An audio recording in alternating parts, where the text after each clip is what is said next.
Have you ever watched a chess game flip instantly because of one mistake? A single blunder can take you from winning to completely doomed.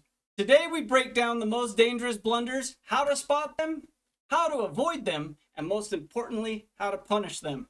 And the final puzzles include shocking blunders that lead to instant tactical knockout. One move can change everything, so stay till the end. Alright guys, as you can see, you've got 10 seconds up there in the corner. 10 seconds to solve this puzzle right here, right now. Let's get to it in 3, 2, 1, go!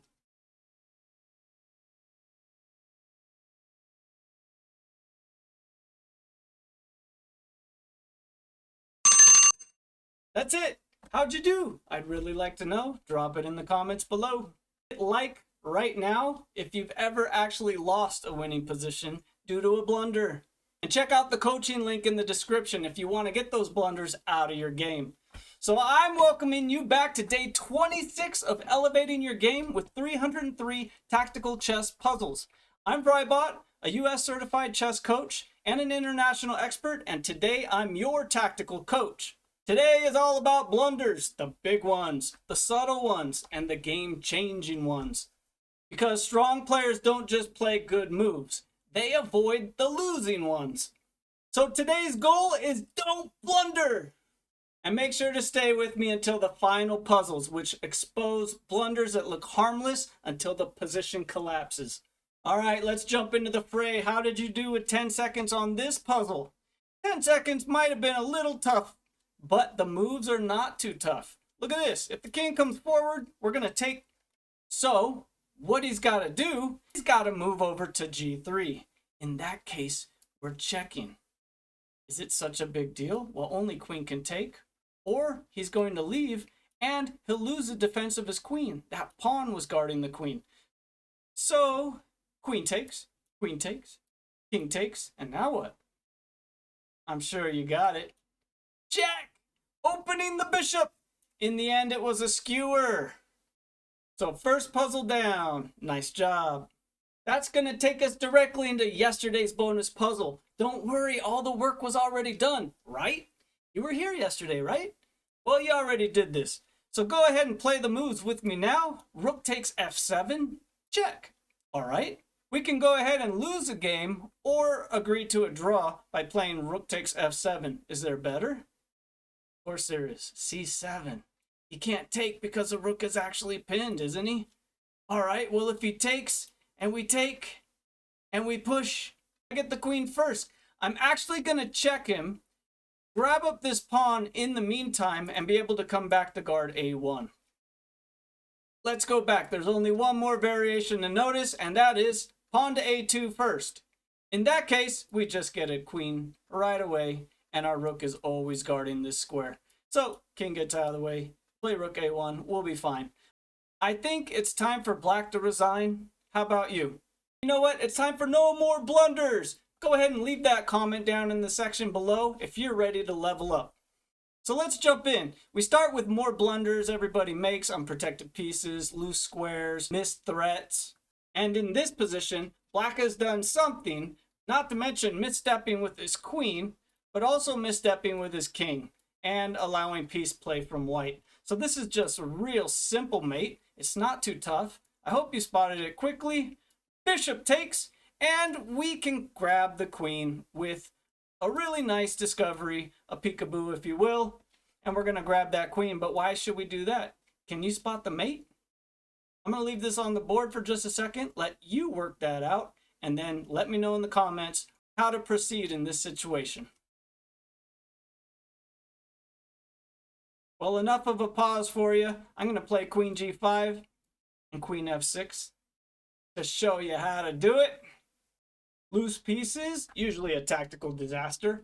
Overlooked threats, well, that's free wins for us. Careless moves, well, that can collapse the position. But take a look at this. White looks like they're fighting on pretty good, don't you think? But we just happen to have the perfect tactical blow. It's a knockout. We're going to go ahead and smash white down. First of all, we're threatening what looks like a bit of a checkmate combo, with the exception that the king has a key square of f3 to wiggle out in most variations. What does this do? Well, it actually interferes with the rook and the queen guarding each other. Now we play knight takes d4. This is the perfect place to put the knight and attack with a check because we want to open the queen and discover that attack there. If pawn takes, queen takes queen. If rook takes, queen takes queen. Queen takes queen is going to be check also. King g3 looks like a decent move. Gonna guard the queen, get out of the check. Queen takes g6, and now he's busted. He's getting caught in another checkmate trap back here, or a checkmate trap on g5. Now that one took some work, and that's exactly what I need from you. It's time to put in work. We're on day 26. It's a 30-day series. You've already been with me this far. Let's give it that final push. Now we're going to spend a moment to look deeper into blunders, miscalculations, misjudged tactics, or moves that ignore hidden threats. This one's a bit funny. A time to bring up those things. The authors believed that there was something really juicy and tactical here. And now, thanks to our top-of-the-line computers wreaking havoc all over the chess world, we find out there's really nothing here. Bishop to b4 check was the idea. This is what was given in the answer key. Bishop takes, king takes, bishop takes, rook takes, and pawn to c5. But can you spot the problem with all of that? It still looks juicy as well. Now, what about takes and takes and c5? This was one of the main points of the game, right? Well, now with c5, we've hemmed in our bishop, so by not playing bishop to d2, there's nothing there. Push it out of the way. This bishop exists. That's a problem in itself. b4. Now we take, he takes back, and if we take, we might actually lose this position. We have to wiggle back down here. And white will be perfectly fine with moves like bishop to b2 and king to e2. Two masters reviewed this, edited it, and put it together. And a whole team of people, I'm sure, but the blunder exists.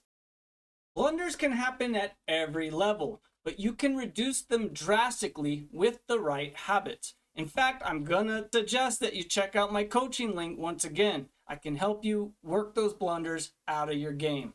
So I don't blame the authors too much for making a blunder here and there, not so bad. Here we have a very straightforward calculation. Whatever was Black's last move, he really needed to keep an eye on his king. In fact, I don't think the king belongs down here at all. h5 is not the place. If he existed somewhere else, that would be even better. He might just survive the situation. As it stands, queen to f5, crushing. Bishop to g5 is the only move because the h4 square is controlled by a pawn. Bishop g5. King gets out of the way, and we are throwing in this check for a mate. Can it be stopped?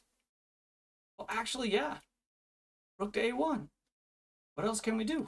Well, the other benefit of our king on g2 is we are now guarding h3. We're helping f3 if it's ever needed. There could be a crushing pawn mate. You never know. But since we don't have rook to h1 anymore, we're going to give this check. What? Can't the queen just come over? In fact, isn't there a line right here where you could take first and then go to f7? And there's that pawn mate we were talking about? Okay, I'm just teasing. Let's go back. We don't actually want this rook. We want to go right for the throat. Queen to g6 is the only way to stay alive. King comes down. We have our buddy pawn to f3 again. So that's why I showed you. Let's go back.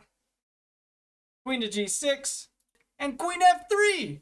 This is really fun. We're just wiggling around all the diagonals. Attack every diagonal. We went here, we went here, we went here.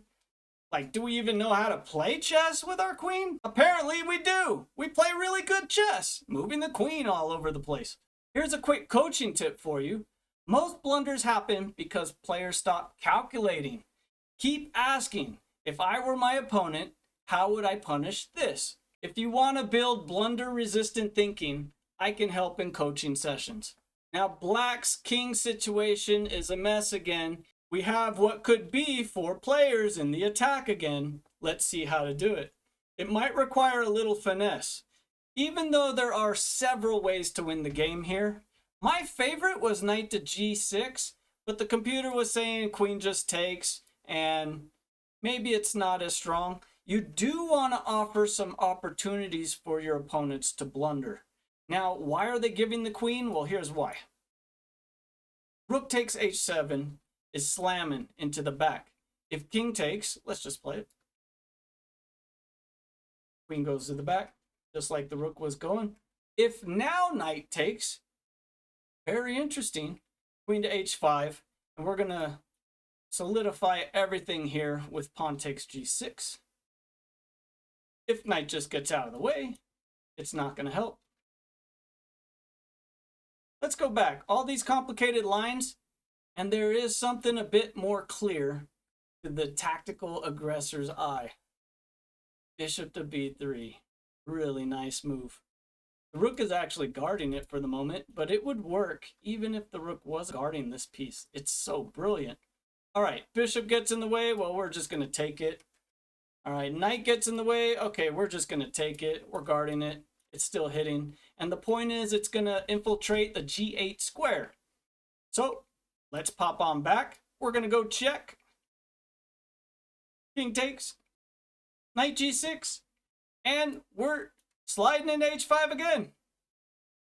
He could come forward for just a moment, but then we go to e3. Slide over to the side, and we're attacking the king this way.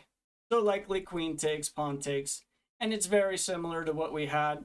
Several ways to do it. It's up to you how to punish black this time. And in my opinion, this puzzle was a small blunder as well. It was intended for you to learn here that queen to a1 can offer mistakes from white.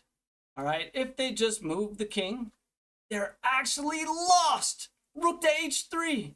This is the coolest thing you're going to see all day. If king takes, queen h1, bishop blocks, queen takes g2. What? So that is just an incredible end and surprising end to the king. There is another line. That was king takes. What about pawn takes?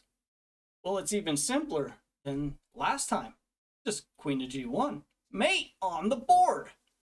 I think what was missed was something really simple, queen to e1.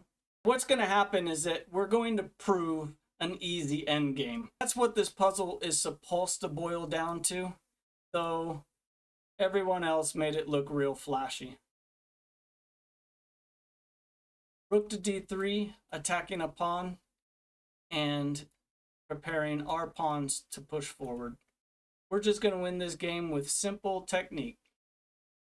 And miss out on that flashy rook to h3 move. Boy, that was really something though, wasn't it? So where's the blunder? What's the blunder? How do I react to a blunder? Quiet, little Bobby. Oh no! So has white bungled his pieces, or does he have anything brilliant here?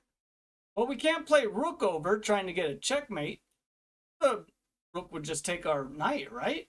Or even worse, bishop takes pawn, and all the same threats remain on the chessboard. But rook c to f1 is actually setting up for genius tactics. If he lets us, we're going to go ahead and mate. So what else can they do? Well, they can take the knight, or they can play rook to f7. Rook f7, we take, he takes, and we go bishop d7. Now this is a little more complicated than what was expected, but that is very best play. Let's take the bait. Black takes. Well, then there's bishop to d7, and this is actually a skewer. So that's why you see this move, bishop d7, coming in so strong to save the game and win material in the other line as well. All in all, white is taking some material by force, and that's going to do it for black. And I've been waiting a whole day to say, na na na na na, neener, neener, neener. Here's today's puzzle of the day, or the secret puzzle, if you will. I'm not going to give you the answer to this at all. In fact, I'm going to be watching the comments section like a hawk, looking for your answer. I have analyzed the puzzle, I do have the answer, but I'm not going to share it with anybody unless you send me a comment. And after our secret puzzle of the day, it is time for the bonus puzzle. So with this bonus puzzle, I will give you the answer. We're going to talk about it next time I see you in the next video. As for now, analyze the puzzle, check it out, come back, tell me about your analysis, let's discuss it. Maybe even drop the answer straight up right in the comments section. Now, blunders aren't random. And today you saw how mistakes can swing the entire game and how to convert those moments into a tactical win for yourself. If you want to reduce blunders and sharpen your calculation, check the coaching link below and we'll analyze your games, identify your weaknesses, and create a plan to eliminate those costly mistakes. So don't fear the blunders, punish them. So what's up with that chess coaching anyway? Well, you got to visit vryBot.com, vryBot.com. Click on Services tab. You should be able to find the coaching page for chess. And if you scroll on down, one of these links is going to hire me to do what you ask. And then go ahead and click on Community tab. That will bring you over here. You should sign up for Discord. It's a free service. You can send me a call directly, or you can just send me an email from this form. So I'd like to say thank you for making it this far. You are a true beast. And we're going to see you in the next video. I know I'm going to see you at the end of the series. I can't even believe it. Anyways, goodbye for now and GG's!